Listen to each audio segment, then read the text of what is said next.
Ladies and gentlemen, thank you for joining us for tonight's Comic Club. And now here are your hosts, LePage and Alex Zalben!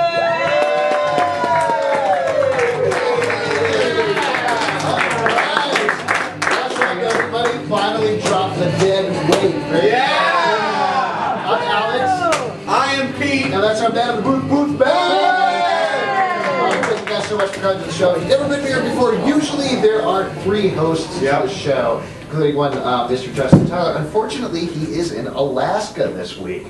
But he was kind enough to text me a few reviews before the show, so I just wanted to... No, you can't text in reviews. If you're not here, you get nothing. To be fair, he pretty much texted reviews as it is. He says, some long-distance reviews: New Avenge, Barfy, Messiah War, Awesome, Shut Up Pete, and Ex Infernus, Love It. So there you go. Great. I'm so glad you read that. Fuck that, guys. If you're in Alaska, you get no say. Oh, wait, that no. Guys, we have an amazing show for you, and we have a ridiculous amount of guests, which is why I am going to read them off of this card.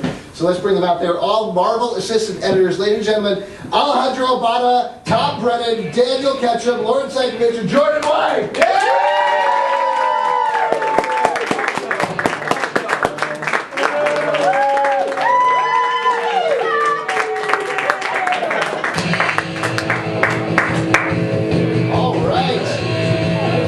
Welcome to the show. You made a great enemy. Alright, sorry. We'll leave. Cool. Actually, let's do it very quick because I did say that. Oh, don't say that yet. Just go down and say who you are for the audience because I don't think I said it in any particular order. You said it in alphabetical order, so that was a very particular order. He's a stickler for detail. That was also, and that's why you're an editor. Alright, well, thank you guys so much for coming on the show. We're here, of course, to talk about Marvel's assistant side. Fine.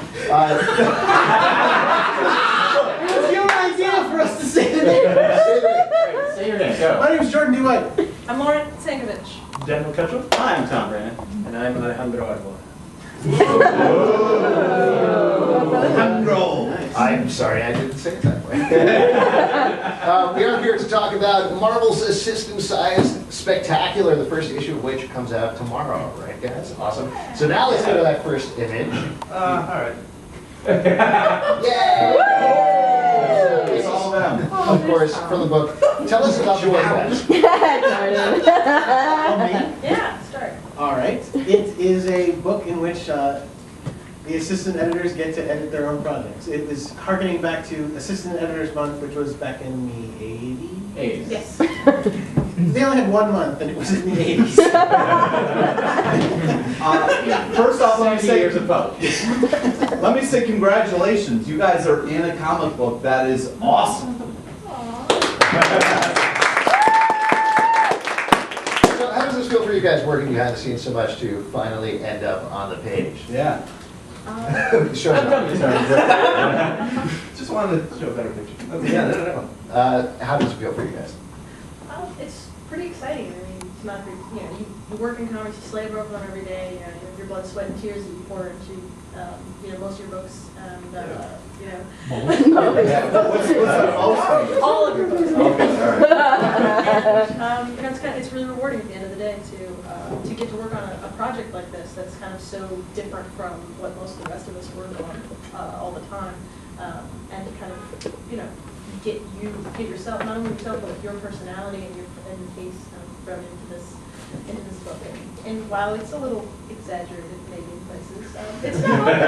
It's really not all that far from reality in many instances. I think it was also a lot of fun for us to have a chance to work together, because we work for a boss, we don't really work together at all. And this was the one time we really got a chance to do that and get a feeling for how everyone works together. You'll notice when you read the book that I am portrayed as incredibly white. And I'm alright with that joke, but anyone who knows the comics industry, I think I'd be hard pressed to say that I'm the white guy. Now let me ask you, in the book, you guys get to pick your own stories. Is that really how it went down? Yep.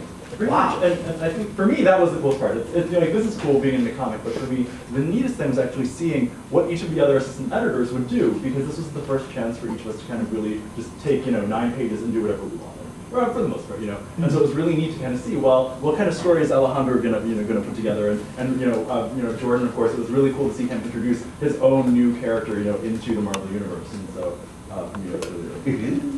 Just, this is kind of a ridiculous way of phrasing this, but was there any editorial oversight here? Like, you guys were like, I really want to do a blah blah blah story, and somebody said no.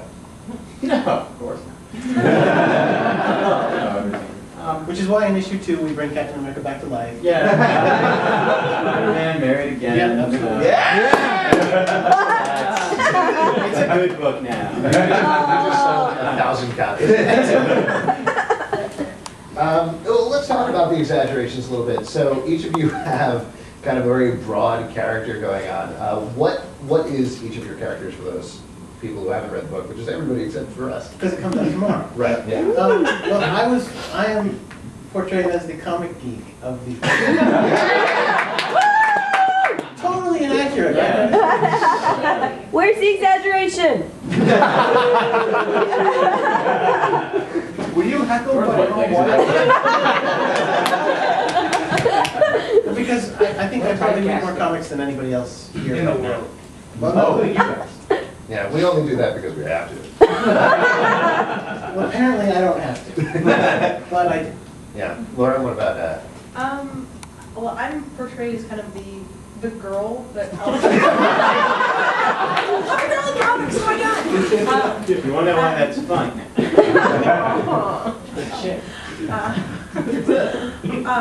Yeah, I'm obviously the girl of the group, but I'm the kind of over the top take charge, and I'm a lead us to victory, super positive person, and that's really not all that far off. Is that true, you guys? Does Lauren always take charge, show you guys Well, this the book way? came out because she took charge. That's not even a joke. She really took the leadership on it.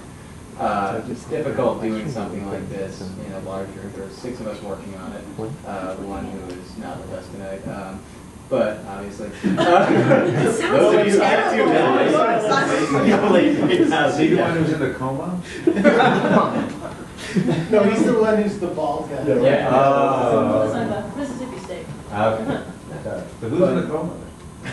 That would actually be senior editor Ralph Macchio. So what about your character?